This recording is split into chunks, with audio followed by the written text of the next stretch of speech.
오늘 시편 121편 말씀을 통해서 말씀을 깨닫는 지혜와 응답받는 기도의 은총이 우리에게 넘치게 될 줄로 믿습니다. 우리는 지금 어제부터 15편의 성전에 올라가는 노래를 보고 있습니다. 이스라엘 성전에 올라가는 15개의 계단, 그 가운데서 어제 첫 번째 계단을 밟았는데요.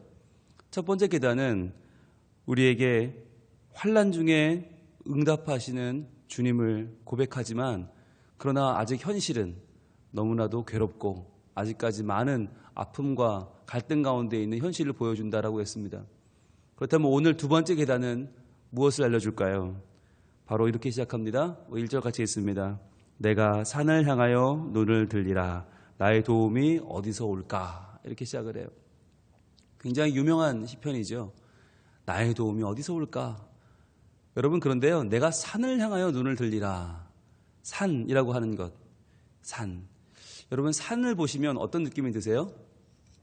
산을 보면 웅장하다라는 느낌을 받게 되죠. 그리고 야, 참 크다, 태산 같다라고 하는 것을 우리는 자연의 위대함을 이야기할 때 많이들 이야기하곤 합니다.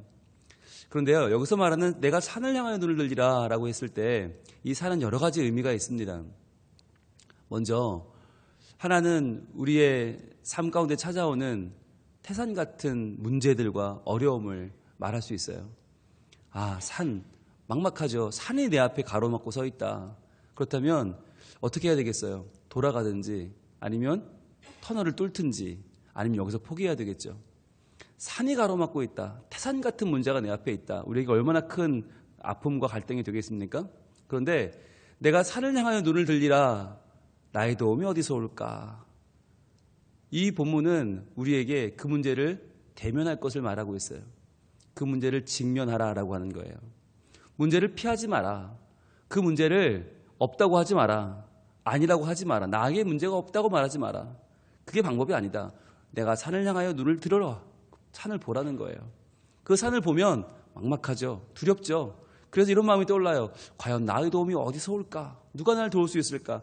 저 산을 넘어갈 만한 나의 믿음은 어디서 올까? 라고 우리는 찾게 돼요. 자, 그럴 때 해답이 뭐예요? 2절입니다. 나의 도움은 천지를 지으신 여호와에게서로다. 자, 저 태산도 하나님이 지으신 거 아니냐는 거예요. 저 태산조차도 하나님이 지었는데 왜 내가 걱정하는가? 왜 내가 두려워하는가? 저 산을 지으신 하나님께서 나도 지으셨단 말이죠. 그렇다면 저 산을 지으신 하나님의 창조의 능력이 나를 왜 돕지 못하겠는가? 나도 하나님의 피조물, 저 산도 하나님의 피조물. 그러면 내가 살아갈 길을 하나님이 여실 것이다 라고 하는 믿음을 갖게 되는 거죠. 여러분, 이 산이라고 하는 것을 예수님도 어떻게 보셨냐면 산도 우리 앞에 놓인 거대한 문제, 아픔, 갈등의 문제로 보셨어요. 그런데 그 산을 예수님은 두려워하지 않으셨어요. 저 아무리 커 보이는 산도 너희들 마음속에 있는 믿음과는 바꿀 수 없다. 오히려 너희 마음속에 있는 작은 믿음이 저 큰 산을 옮길 것이다 라고 말씀하신 바 있습니다.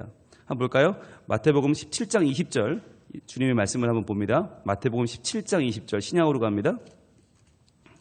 저 산, 커 보이는 산, 두려워 보이는 산을 보고 우리 주님 뭐라고 말씀하셨나?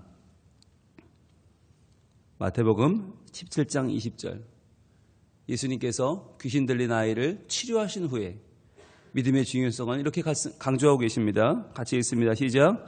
이르시되 너희 믿음이 작은 까닭이니라 진실로 너희에게 이르노니 만일 너희에게 믿음이 겨자씨 한 알만큼만 있어도 이 산을 명하여 여기서 저기로 옮겨지라 하면 옮겨질 것이요 또 너희가 못할 것이 없으리라. 아멘. 우리 주님께서 믿음의 능력, 믿음의 확실한 결과를 약속하시면서 주신 말씀이 뭐냐? 너희 믿음이 겨자씨 한 알, 정말 보이지 않는 그만큼만 있어도 뭘 옮겨요? 이 산을 명하여 여기서 저기로 옮겨지라 하면 옮겨질 것이요 너희가 못할 것이 없으리라. 주님은 우리 믿음이 어마어마한 문제를 해결할 것이다 라고 하는 비유를 들어서 이 산을 명하여 저리로 옮겨지라 하여도 옮겨질 것이다. 그만큼 이 산이라고 하는 것이 우리의 삶 가운데는 옮겨질 수 없는 이건 해결할 수 없는, 이건 어떻게도 나는 손댈 수 없는 거대한 아픔과 곤란의 문제로 다가온다는 것이죠. 그런데 그것을 뭐가 옮긴다고요? 믿음이 옮긴다고요. 그럼 그 믿음이 뭐겠어요? 그 믿음이 바로 주님이 말씀하신 그 믿음이 바로 오늘 나오는 2절의 믿음이에요. 나의 도움은 천지를 지으신 여호와에게서로다. 이 믿음인 거예요. 야, 산아, 네가 좀 크다고 자랑하냐? 야, 너도 하나님 피조물인데, 너도 하나님 아니잖아. 너도 피조물이잖아. 그럼 나도 하나님 피조물인데, 그럼 우리 한번 붙어보자. 이게 되는 거죠. 너 왜 거기서 날 막고 있느냐? 옮겨져라. 네가 무슨 자격으로 날 막느냐? 내가 너를 뚫고 지나가겠다라고 말을 하는 거예요. 너나 나나 비슷한데 크기가 좀 다를 뿐인데, 그런데 내 마음속에 뭐가 있어요? 겨자씨만한 믿음이 있어요. 그럼 뭐예요? 그 믿음이 충분히 그 산을 이기고도 남는다는 거예요. 그 자신감을 가지라는 거예요. 여러분, 우리 주님은 지금 아주 멋진 말씀을 하고 계신 겁니다. 야, 산이 커 보인다고 해서 왜 기근에 죽냐? 그 산이 너를 피할 것이다. 그 산이 너를 두려워할 것이다. 왜요? 우리 안엔 뭐가 있어요? 믿음이 있어요. 저 산은 커 보이지만 믿음이 없어요. 나는 작지만 믿음이 있어요. 그렇다면 믿음 있는 자가 믿음 없는 산을 이길 것이다. 믿음이 있는 자가 저 산을 뚫어내는 방법을 하나님은 분명히 도와주신다. 나의 도움은 천지를 지으신 여호와에게서로다. 여러분, 우리가 하나님을 어떤 분으로 아느냐 매우 중요합니다. 기도할 때요, 하나님의 하시는 사역, 하나님의 하시는 성품, 하나님의 속성, 하나님을 아는 지식이 왜 중요한가? 하나님을 아는 지식만큼 우리는 자신감 있게 기도할 수 있어요. 하나님을 그저 그런 분으로 여기면 기도할 때 힘이 없을 수밖에 없죠. 해줄지 말지, 이거 해줄 수 있을까? 과연 우리 아버지가 이거 할 수 있을까? 고민되면 자신이 없어요, 기도하면서도. 그런데 우리 하나님을 어떤 분으로 고백하는가? 천지를 지으신 여호와. 지금 내 눈앞에 저 보이는 산 하나가 문제가 아니라 어마어마한 산맥이 나타나도 충분히 그 산을 뛰어넘을 힘을 주시는 거룩하신 하나님으로 고백하면 그때부터는 우리가 기도가 달라지는 거예요. 왜 우리가 문제 앞에서 고민하며 갈등하며 아파하며 기도합니까? 하나님을 믿지 못해서 그런 거예요. 우리가 문제는 잘 알아요. 문제는 너무너무 잘 알아요. 이 문제는 괴로운 문제, 힘든 문제, 너무너무 이거는 참 내 힘으로 해결하기 어려운 문제. 문제는 잘 아는데 하나님을 잘 모르는 것 같아요. 아무리 문제가 커도 그 문제를 뛰어넘는 하나님의 위대하심을 바라볼 수 있기를 바랍니다. 여러분, 이 당시가 이 팔레스타인 지역, 이 당시에는 고층 빌딩이 없습니다. 산이 가장 높아요. 요즘처럼 뭐 LCT가 있는 것도 아니고요. 뭐 제2롯데월드가 있는 것도 아니고요. 고층 빌딩이라고는 없어요. 그러니까 우리가 볼 때는 작은 산도 이들이 볼 때 너무너무 높아 보이는 거예요. 저걸 도저히 넘을 수가 없어요. 지금 성전을 올라가는 노래를 부르고 있잖아요. 이 성전에 있는 성전산, 시온산은 우리가 볼 때는 우스운 산이에요. 이게 무슨 산이야? 그래요. 성지순례 가보면 이건 그냥 언덕이지 뭐 이게 무슨 산이라고 그래. 그런데 팔레스타인 사람들이 볼 때에는 그건 말할 수 없이 높은 산이에요. 너무너무 높은 산이에요. 오죽하면 여호수아가 가나안을 정복할 때 정복을 못했어요. 여부스 지역을. 이 예루살렘 지역을 손도 못 댔어요. 너무 높은 산지라서. 그것을 누구 때에 가서 차지하느냐? 다윗 때가 차지합니다. 그 여부스 사람들이 여호수아가 막 덤빌 때 뭐라고 그랬냐면, 야, 장님과 장애인들도 너희를 막을 수 있다. 그렇게 말해요. 왜요?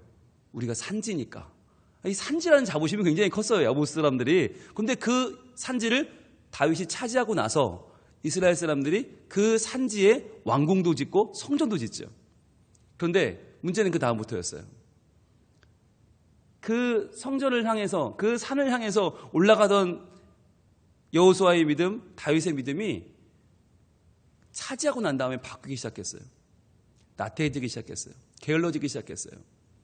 그때부터 뭘 믿었는가? 산 위에 있는 우리의 성전과 우리의 궁전이라고 하는 눈에 보이는 가치를 믿게 된 거예요. 야, 산 위에 우리 성전이 있는데 누가 건드리겠어? 야, 산 위에 우리 왕궁이 있는데 누가 건드리겠어? 그때부터 산을 의지하게 됩니다. 그러나 그랬던 이스라엘 백성이 믿었던 산 위에 있던 궁전이 상대방에게 빼앗기고 성전까지 회파되고 바벨론으로 끌려가죠. 그리고 난 다음에 바벨론에서 눈물을 흘리며 불렀던 노래가 바로 이 시편 121편이에요. 믿었던 산이 꺾이고 믿었던 이 세상의 가치가 꺾이고 나서 부르는 노래가 내가 믿을 것은 산이 아니었구나. 내가 믿을 것은 이 산 위에 있는 요새가 아니라 정말 우리의 삶의 요새가 되시는 하나님이셨구나 라고 하는 것을 비로소 깨닫게 됩니다. 그리고 나서 이 1절과 2절을 다시 부르게 되는 거죠. 나라를 잃고 잃어버린 자가 되어 산보다 크신 하나님을 의지해야 된다는 것을 비로소 깨닫고 다시 부르는 노래가 시편 121편 1절과 2절이죠. 한번 1절과 2절을 다시 한번 읽어볼까요? 시작. 내가 산을 향하여 눈을 들리라. 나의 도움이 어디서 올까? 나의 도움은 천지를 지으신 여호와에게서로다. 아멘. 오늘도 여러분 뭘 믿으십니까? 이만하면 괜찮다. 이만하면 믿을 수 있다. 라고 하는 것이 무엇이에요? 여러분 그것을 얻기까지 우리 얼마나 노력했습니까? 돈, 명예, 사회적인 지위, 이 정도면 내가 그래도 살만하다. 이걸 여기까지 오르는 동안 우리는 많이 노력했고요. 하나님을 의지했고요. 부르짖었고요. 그런데 이것을 얻은 다음에는요, 하나님이 아니라 그걸 믿게 되지 않았냐는 거예요. 그렇게 열심히 이걸 향해 노력했는데 이걸 얻은 다음에는 그것을 주신 하나님이 아니라 그것 자체를 믿고, 그게 산일 수도 있고요. 그게 지위나 명예나 직업이나 직장이나 내 위치일 수 있어요. 그 다음엔 그걸 믿으면 사는 거죠. 그때부터는 내 자녀가 잘 되면 그거 믿고 살고요. 연금 믿고 살고요. 통장 믿고 살고요. 땅값 믿고 살고요. 그런데 그거 아니라는 거예요. 나의 도움은 거기서 오는 것이 아니라 적어도 그것을 뛰어넘는 분, 초월하는 분, 위대하신 분, 천지를 창조하시는 여호와에게서로다. 오늘 이 아침에 우리가 내가 가진 그 무엇보다도 위대하신 하나님을 다시 한번 바라볼 수 있기를 원합니다. 왜냐하면 그거 믿는 거 아시잖아요. 그거 무너지거든요. 그 산도요, 옮기라 하면 옮겨지거든요. 그러나 옮길 수 없는 하나님의 사랑이 여기에 있습니다. 이렇게 말씀하십니다. 3절입니다. 여호와께서 너를 실족하지 아니하게 하시며 너를 지키시는 이가 졸지 아니하시리로다. 여러분, 이스라엘 백성들이 성전으로 올라가는 노래를 부르며 어디로 갈까요? 성전으로 가지 않겠습니까? 말씀드렸습니다. 어제 이스라엘만이 아니라 전 세계에 흩어져 있던 디아스포라들이 1년 3차례 하나님의 절기에 예루살렘을 방문해야 된다고, 돌아와서 예배해야 된다고. 봄 6월절에 오고요. 초여름 오순절에 오고요. 가을 초막절에 오고요. 그런데 여러분 그 오는 발걸음이 결코 쉽지 않습니다. 예수님 당시에만도요 200에서 300만 명이 몰려들었습니다. 어마어마한 길입니다. 그렇게 몰려들면요 예루살렘에는요 그걸 감당할 수 있는 여관도 없고요. 감당할 수 있는 숙식을 제공할 수 있는 아무런 인프라가 없어요. 게다가 길은 좀 잘 닦여 있을까요? 그렇지도 않아요. 200~300명이 몰려들면요 길이 다 망가지고요. 그들을 감당할 수 있는, 수용할 수 있는 것이 아무것도 없어요. 그러다 보니까 이들이 성전으로 올라오는 그 과정은요 항상 힘들고 어렵고 부족했어요. 뭐 먹을 것이 있나, 잘 곳이 있나, 의지할 곳이 있나. 어차피 사막인데요, 광야인데요, 뭐가 있어요. 그런데 이들이 거기를 찾아오면서 어떤 믿음으로 왔겠냐는 거예요. 때로는 이리저리 실족하여 뭐 불이 있기를 합니까? 뭐 전기불이 있습니까? 조명이 있습니까? 낮이고 밥이고 걸어서 와야 되는데 실족하여 넘어지는 경우도 많고요. 길을 잘못 들은 경우도 많고요. 도적을 만나는 일도 있고요. 그리고 맹수를 만나는 일도 있고요. 그러다 보면 얼마나 많은 갈등이 되겠습니까? 얼마나 많이 힘들겠습니까? 그 중에서 제일 많은 낭패는 이런 경우입니다. 길을 걸어가는데 길에서 조금만 벗어나면요 푹푹 빠지는 곳이 있어요. 그게 뭔지 아세요? 시체예요. 이 사람들은 평토장을 하기 때문에 시체를 그냥 길 옆에 땅에 요만큼 파고 묻어요. 그리고 덮어버려요. 흙을 덮어요. 그거 밟으면, 시체를 밟으면 일주일간 부정합니다. 그러면 성전에 갈 수가 없는 거예요. 이 절기를 지킬 수가 없는 거예요. 얼마나 낭패입니까? 그래서 그 시체를 묻은 평토장한 곳에 표시를 하려고 뭘 뿌리나? 회를 뿌립니다. 회를 이렇게 뿌려요. 그래서 그게 회칠한 무덤이에요. 여기는 밟지 말라는 거예요. 여기 시체 있으니까 밟지 마라. 그러니까 여러분 그거를요, 낮에는 안 밟을 수 있어요. 회를 칠해놓으면 거기는 시체가 있구나, 안 밟아야지. 부정하게 되면 성전에 못 가니까. 그런데 밤에는 안 보이잖아요. 안 보이니까 거기를 사람들이 밀리다 옆으로 가서 덜컥 밟아버리면 그 해에는 유월절을 못 지켜요. 오순절을 못 지켜요. 초막절을 못 지켜요. 얼마나 낭패예요. 그래서 이 말씀이 나온 거예요. 여호와께서는 너를 실족하지 아니하게 하시며, 네가 실족해서 너도 모르게 부정한 시체를 밟든지 잘못된 걸 밟아서 하나님께 나아가지 못하게 하시는 그런 일이 없을 것이다. 왜요? 너를 지키시는 이가 졸지 아니하시리로다. 언제 졸아요? 밤에. 보이는 것이 없어서 우리가 힘들 그 순간에도 하나님은 우리를 지켜주신다는 거죠. 이 당시에 절기, 성전에 나아가는 이 과정은 오늘날 여러분이 명절 때 생각하시면 됩니다. 명절 때 길이 얼마나 막힙니까? 그럼 길이 막히면 운전하다 어떻게 해요? 점점 졸아요. 그럼 어떻게 해요?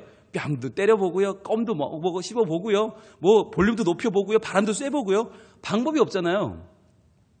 바로 그때 우리는 힘들어 지치고 나는 어떻게 해야 될 걸 알지 못할 때 하나님이 너를 지키시는 이가 졸지도 아니하시고 실족하게도 아니하시고 너를 지켜주신다.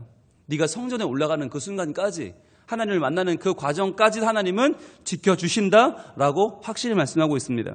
그러면서 4절에는 똑같은 말이 반복되고 있는데요. 4절입니다. 이스라엘을 지키시는 이는 졸지도 아니하시고 주무시지도 아니하시리로다. 여기서 중요한 말은 지킨다라고 하는 말이에요. 지킨다. 3절에도 너를 지키시는 자가, 4절에도 이스라엘을 지키시는 자가, 그리고 5절에 한 번 더 반복됩니다. 5절 여호와는 너를 지키시는 이시라. 여호와께서 내 오른쪽에서 내 그늘이 되시나니. 너를 지키시는 자.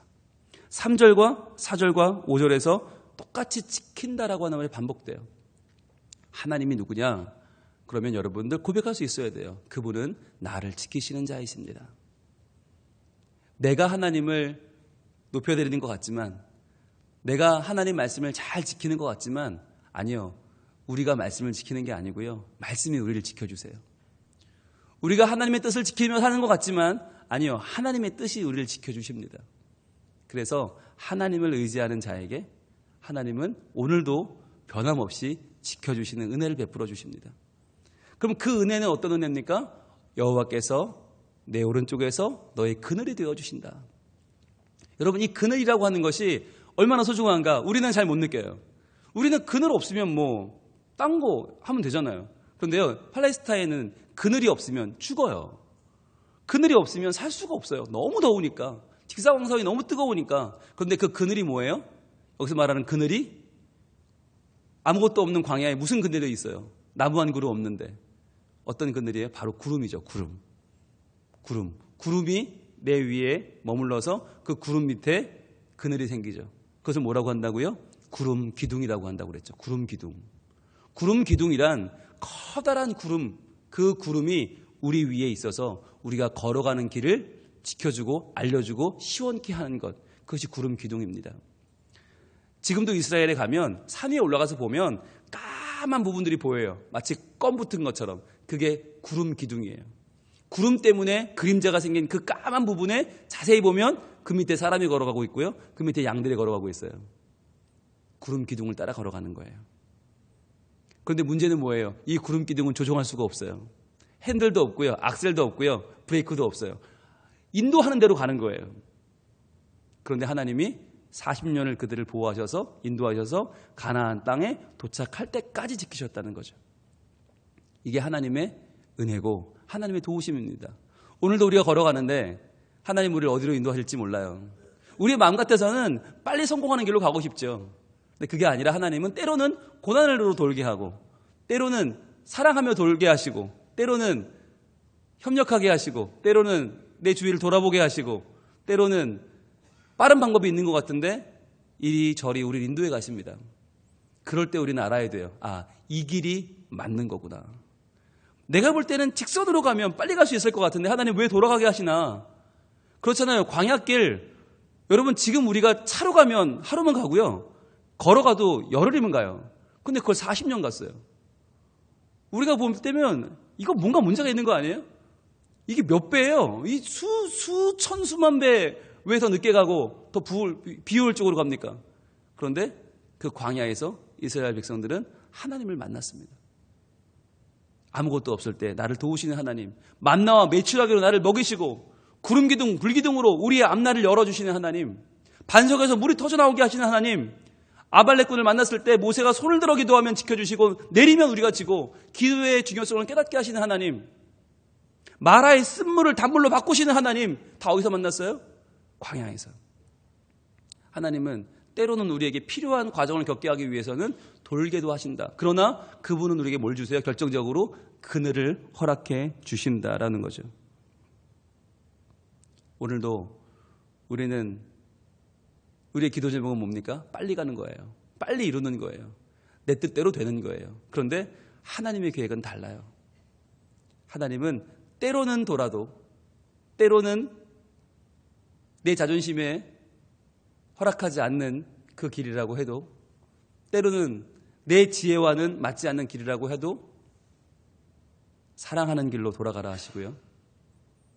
겸손한 길로 돌아가라 하시고요.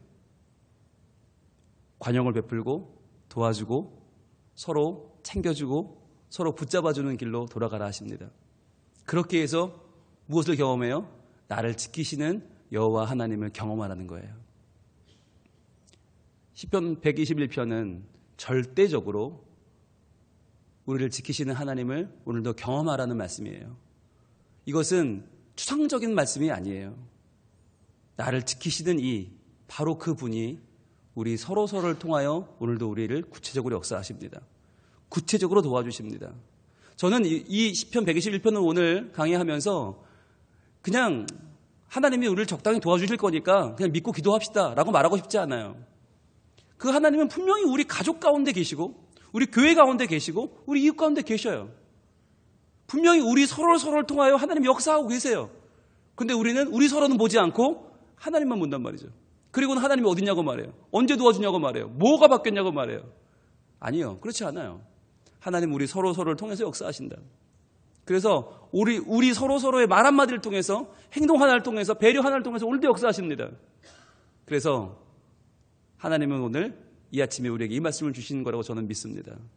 오늘 하루 하나님이 과연 어떻게 일하실까를 기대하면서 우리가 그 도구로 쓰임을 받는 거예요. 그렇게 할 때 응답이 와요.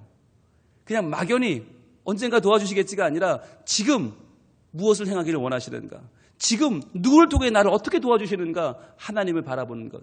그래서 내 삶에 구체적으로 역사하시는 하나님의 손길을 바라보는 것, 내 삶의 그들이 되어주시는 졸지도 주무시지도 아니하시는 그 하나님의 도움이 오늘 분명히 내게 임할 텐데 구체적인 그 손길을 붙잡으십시오.